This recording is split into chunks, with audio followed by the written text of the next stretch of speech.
देखो, परम सुख स्वरूप राधा वल्लभ लाल जी मिलने के पहले आपको जो जो चाहिए वो सब भेज देंगे। मान लेना मेरी बात। जैसे जैसे कदम आपके प्रभु की तरफ बढ़ेंगे तो जो जो तुम्हारी चाहत है सब दे देंगे। अगर आपने ना के सिवा हां स्वीकार नहीं किया तो आगे वो मिल जाएंगे, और अगर आप उनमें रमण करने लगे दे देंगे। जो इच्छा करी हो मन माही, हरि प्रसाद कर दे, जाओ भोगो। लेकिन सुनो उमाते लोग अभागी, हृदय की बात है। मैं नीच हूं, पामर हूं, नहीं विषयों पर विजय प्राप्त कर सकता, पर हे प्रभु जब इन्हें नहीं छोड़ सकता तो आपको भी नहीं छोड़ सकता। हमारा स्वभाव है पकड़ना। जब हम काम क्रोध लोभ मोह मद मत्सर नहीं छोड़ पाते नाथ, तो आपको कैसे छोड़ देंगे? नहीं, जीत जाओगे, जीत जाओ। हमारे हृदय की बात समझ लो। ये माया का ऐसा आकर्षण है कि ऐसे कभी कोई करके निकल ही नहीं पाया।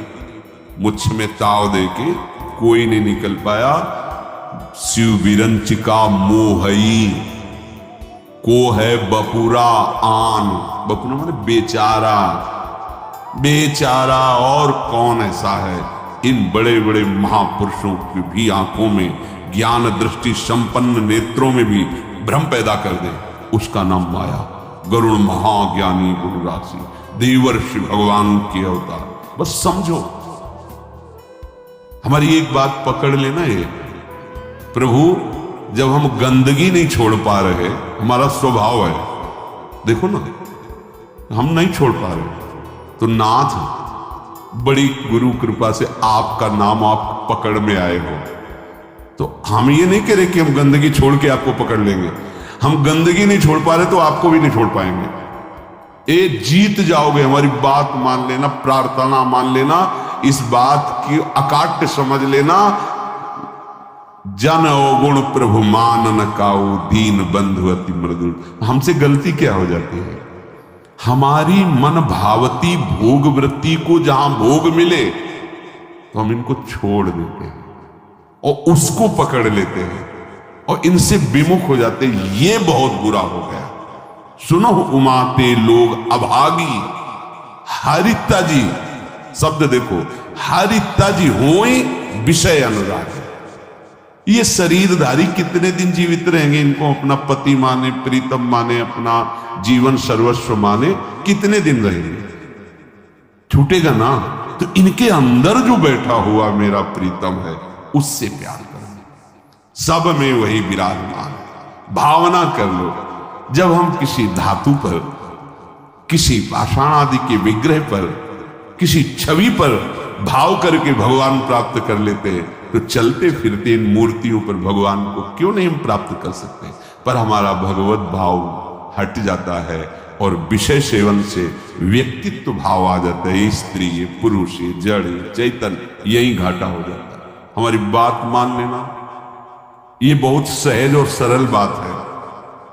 इतना इतना छोड़ करके आप प्रभु को स्वीकार करें, बड़ी कठिन बात है।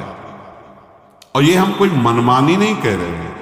महापुरुषों द्वारा बिगड़ी जन्म अनेक की, अब ही सुधरे आज अभी सुधर जाएगी।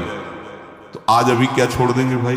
बहुत जन्मों का हमारा संस्कार है, भोगों का, विषयों का, गंदी आदतों का, तो हम छूट जाएगी। अभी छूट जाएगी नहीं, अभी पकड़ लोगे। पकड़ तो लोगे ना। बोले हाँ, क्या हो ही राम को। हे प्रिया,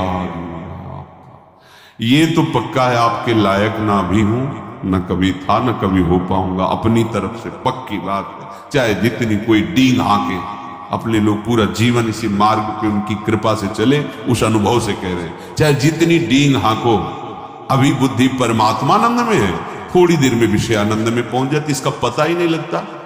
इस दुष्ट का भरोसा ही नहीं है। भरोसा तो प्रियाजू के चरणों का है कि वो अपने चरण चिन्ह अंकुश से हमारे मन को फंसाए हुए अगर वो छोड़ दे तो अभी ये खेल कर दे संसार का। बहुत विचित्र है, बहुत विचित्र। निज अनुभव ये कहो खगेसा। आचार्य चरण कहते हैं, हितजू महाराज, ना जानो छिन अंत कवन बुद्धि घटई प्रकाशित। कोई भरोसा नहीं, ये बुद्धि कब कहां कैसे, भरोसा तो भरोसो दृढ़ इन चरण। हमारे हृदय की बात हमारे गुरुजनों से जो प्राप्त हुई है, हम छोड़ नहीं पा रहे, असमर्थ हैं, पर हम पकड़ने में बड़े चतुर हैं। तो प्रभु गुरु कृपा से आपका नाम, आपकी बात, आपका आश्रय पकड़ में आया है। आपको देख तो नहीं पा रहे, आपका आश्रय पकड़। तो जब ये नहीं छोड़ सकते तो हम आपको भी नहीं छोड़ सकते। ये जीत जाओगे, कोई भी तुम्हारी दुर्गति करने में समर्थ नहीं। और इतना आ गया तो तुम महात्मा बन जाओगे, सब छूट जाएगा, सब छूट जाएगा। क्योंकि जैसे जैसे ज्ञान का प्रकाश होगा, अज्ञान नष्ट होता चला जाएगा। अगर हम इससे कोई कहे कि सब छोड़ करके फिर प्रभु की शरण में आओ, असमर्थ, सब असमर्थ है, सब। घोर वैश्याचारी भी, वैश्यागमन करने वाले भी जब भगवान की शरण में आए तो महात्मा बन गए। करो सद्यते साधु समान। हमें तो एक ही बात समझ में आई है कि इनकी कृपा से इनको जाना जाता है, इनको पाया जाता है, इनकी साधना होती, इनका भजन होता है। सच्ची बात कह रहे हैं, अपनी तरफ से हम शून्य हैं, अपने को देखा है, अपनी तरफ से हम शून्य हैं, कोई भी अंक नहीं है।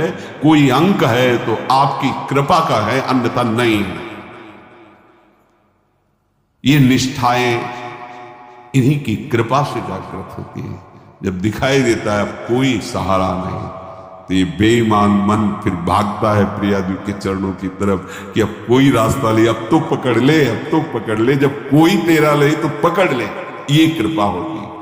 और इसका स्वभाव पकड़ लेता है तो छोड़ना बड़ा कठिन होता है। बस यही हमारी विजय का हेतु होगा।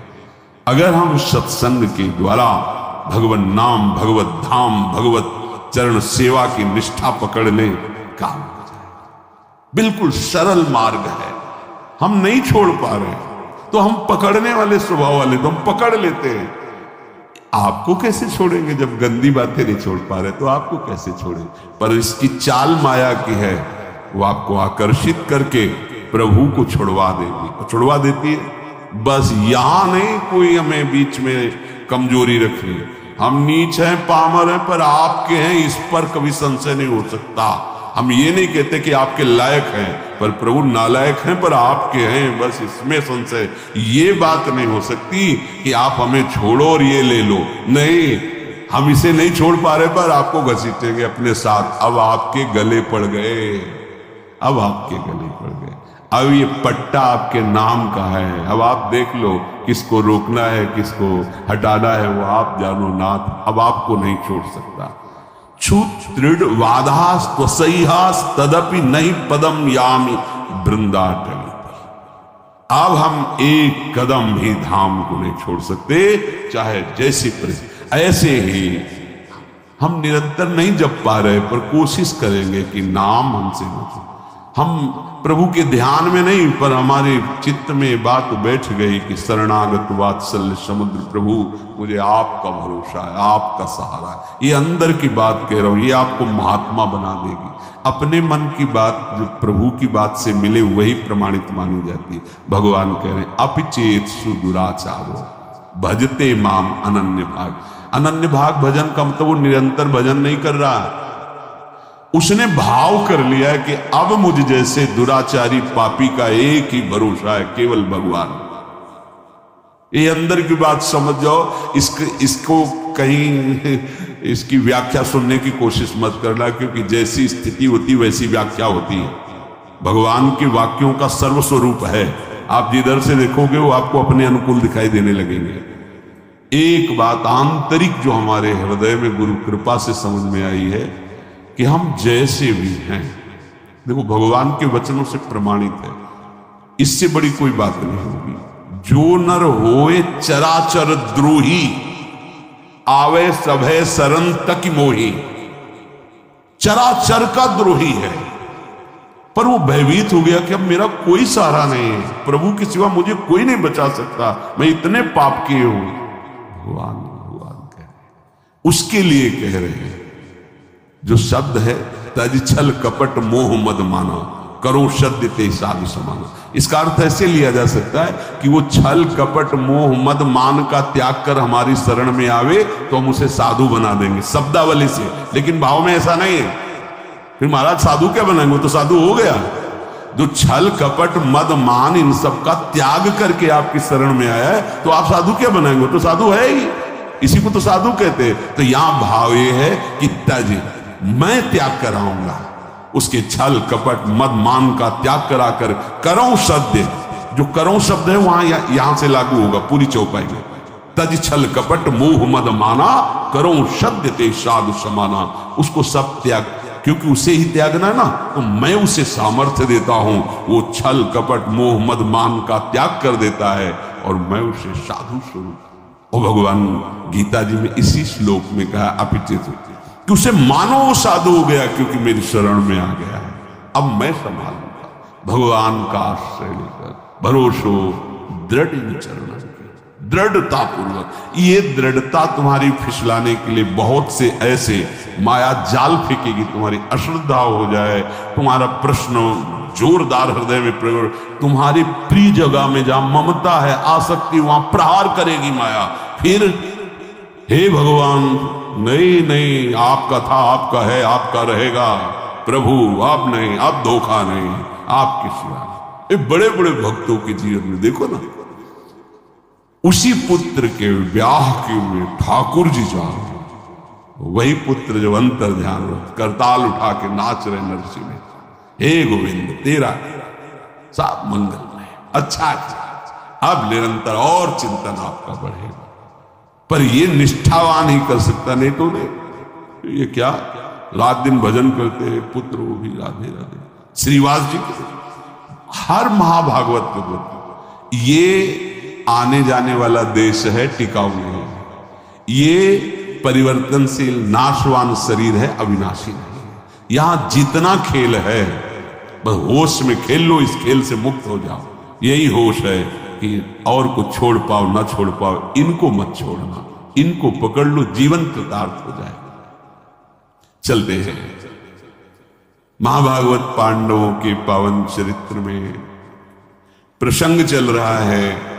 महाराज युधिष्ठिर को दुखी देखकर उनके मामा जो माद्री जी के भाई शल्य, वो प्रसंग सुनाया कि आप और द्रौपदी को ही केवल दुख नहीं हुआ, देवराज इंद्र और उनकी पत्नी शची को भी महान दुख भोगना पड़ा है, आप चिंता ना कीजिए।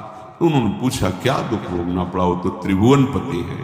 तो प्रसंग चल रहा था, त्वष्टा जी के हृदय में द्वेष भाव दे रहा इंद्र की प्रथा, उन्होंने विश्वरूप को मंत्र बल से प्रकट किया, देवराज इंद्र ने वज्र के द्वारा उनका, फिर उन्होंने वृत्तासुर को प्रकट किया, फिर वृत्तासुर का कल चरित्र आपने सुना। अब जो वृत्तासुर से ब्रह्म हत्या प्रकट हुई, वो इंद्र को कहीं भी शांति नहीं लेने दे रही थी। तो जल को एकांत देश में जाकर जल को स्तंभित करके कमल नाल में सूक्ष्म रूप से प्रवेश होकर के वहां रह रहे थे। अब देवराज इंद्र पद खाली था, तो समस्त ऋषि देवताओं ने देखा त्रिभुवन में अराजकता फैल रही, तो लोकपाल देवता ब्रह्म ऋषि सब विचार करने लगे कि त्रिभुवन पति पद पर किसका अभिषेक होना चाहिए। इस समय त्रिभुवन में कौन है जिसे त्रिभुवन पति पद दिया जाए। तो देखा गया तपस्या में, यज्ञों में, दान पुण्य में, धर्म में बहुत बढ़े हुए महाराज नहुष जी हैं, उनके पास देवता ऋषि सब गए, प्रार्थना की। तो नहुष ने कहा कि मैं आपके सामने बहुत दुर्बल हूं, मेरे में इतनी सामर्थ्य नहीं कि मैं आप देवता और ब्रह्म ऋषियों का शासन कर सकूं। राजा वही होता है जो सबसे बलवान होता है, मैं तो निर्बल हूं आपके सामने। तो ये सुनकर के संपूर्ण देवता ऋषि मुनि स्वर्ग के राज्य का पालन करने के लिए उनसे कहा, अच्छा तो तुम इस बात से अपने को कमजोर मान रहे हो, तो हम ये वरदान देते हैं। समस्त देवता ऋषियों ने कहा, देवता दानो यक्ष ऋषि राक्षस पितर गंधर्व भूत मनुष्य जो भी आपके सामने दृष्टि में आ जाएगा, उसका आधा तेज बल तप बल सब आप में आ जाएगा। अब आपको कोई परेशानी, आप स्वर्ग में ब्रह्म ऋषियों के द्वारा आदर पाकर के त्रिभुवनपति आसन पर बैठे। धर्म को आगे रख करके राजा नहुष को अभिषिक्त किया गया, अभिषेक किया गया वेद मंत्रों द्वारा, और परम दुर्लभ देवराज इंद्र के पद पर उनको बिठाया गया। अब को नरस जन्मा जग माही, प्रभुता पाहि जाहि मद नाही। कौन ऐसा है जो संसार में बड़ा पद मिल जाए और अभिमान ना आ जाए? यही रोग इनको भी लग गया। त्रिभुवनपति पद कुछ दिन तो ठीक से चला, इसके बाद मद जो है अपना प्रभाव दिखाने लगा। तुमको लगा जब मैं देवराज पद का भोग कर रहा हूं तो फिर इनसे क्या? सभासदों को बुलाया, बड़े बड़े लोकपाल देवता सब उनकी सभा में बैठते। कहा पूर्व इंद्र की जो महारानी सची हैं मेरी सेवा में उपस्थित किया जाए, उनको आज्ञा दिया जाए। मेरी आज्ञा है मेरी सेवा में उपस्थित हो, क्योंकि जब देवराज पद का अधिकार मुझे प्राप्त है तो उनका भी। सची देवी आज रात्रि में मेरे महल में पधारे, मेरी आज्ञा सुना दी जाए। ये जब सची देवी से प्रार्थना की गई तो बहुत घबरा गई, दुखी हो गई। पातिव्रत धर्म से युक्त है, उनका तो आश्रय भगवान बृहस्पति जी हैं। वो अपने महल से निकले और बृहस्पति जी के चरणों में जाके कहा, गुरुदेव मैं आपकी शरण में हूं, आप मेरे पातिव्रत धर्म की रक्षा कीजिए। नहुष इस समय इंद्र पद में है और उसने ऐसी आज्ञा की है, और मैं अपने प्राणवल्लभ देवराज इंद्र के सिवा किसी भी पुरुष को पुरुष रूप से कभी देखा ही नहीं, स्वीकार ही नहीं किया। मैं एक पतिव्रता हूं और भगवान आपने भी मुझे सौभाग्यवती का आशीर्वाद दिया है, तो क्या मेरा ये दुर्भाग्य होगा? प्रभु आप मेरी रक्षा कीजिए।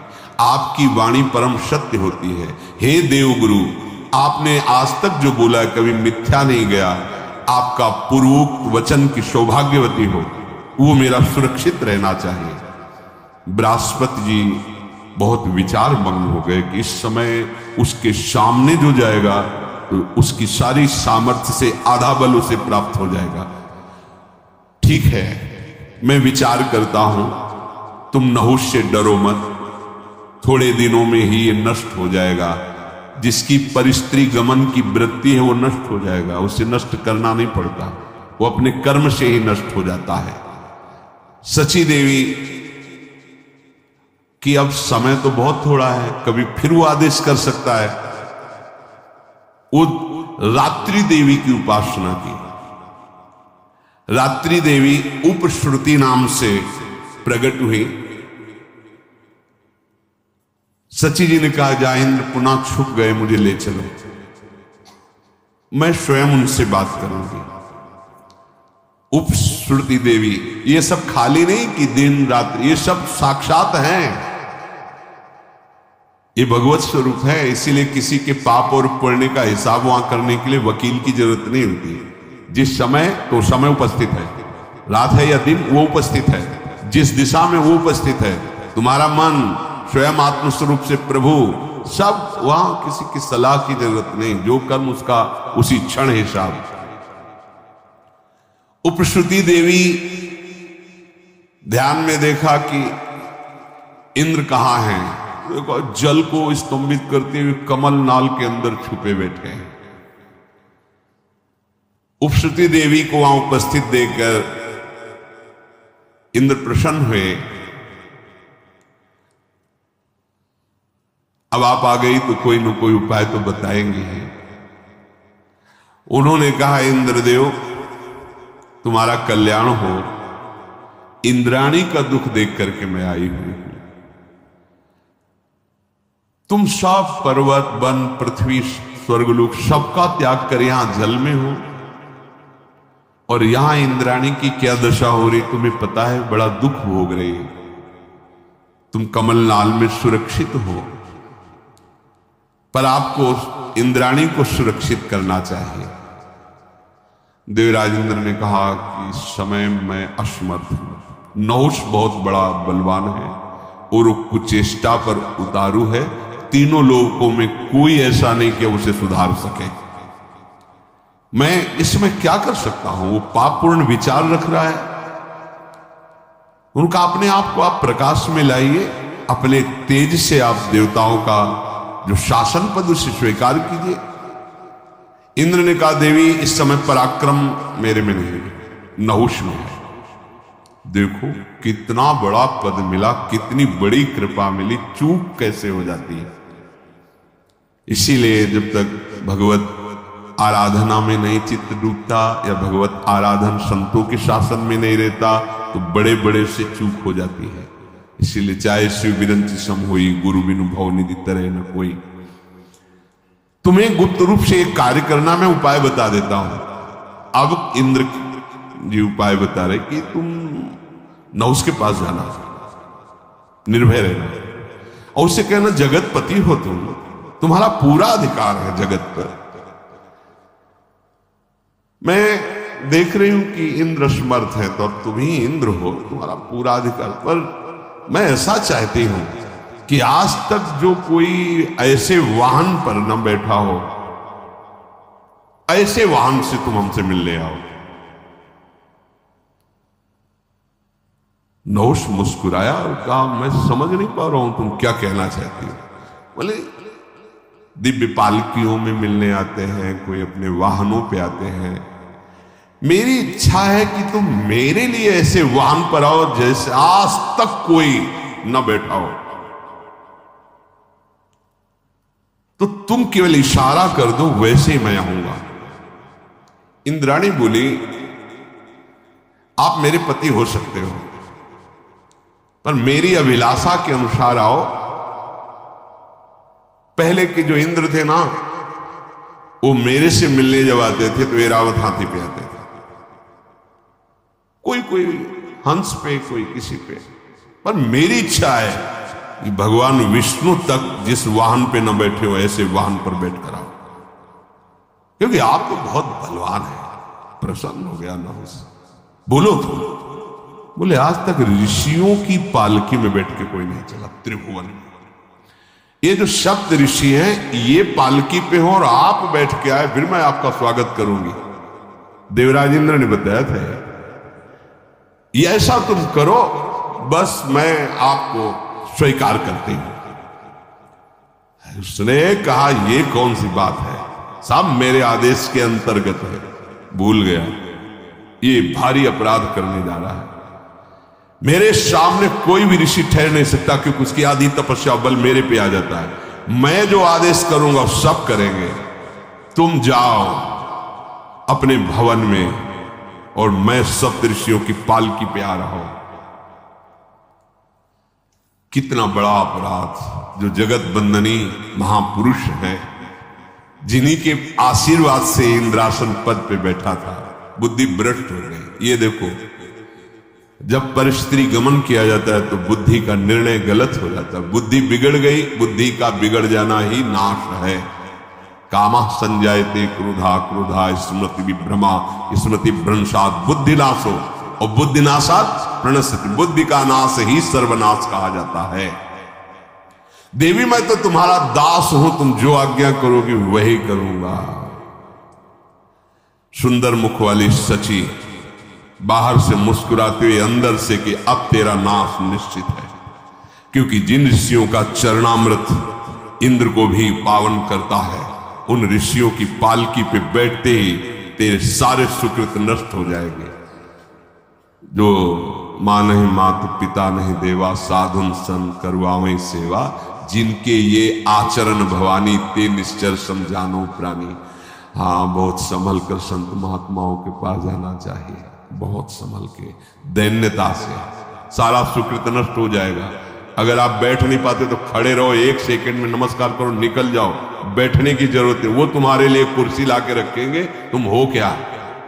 बस यही जहां भूल हो जाती है ना कि मैं अमुक पद में हूं, डालो कुर्सी डालो, तो डाल देंगे, भगवान के दास हैं, आसन बिछा देंगे, तुम्हारे आगे झुक जाएंगे।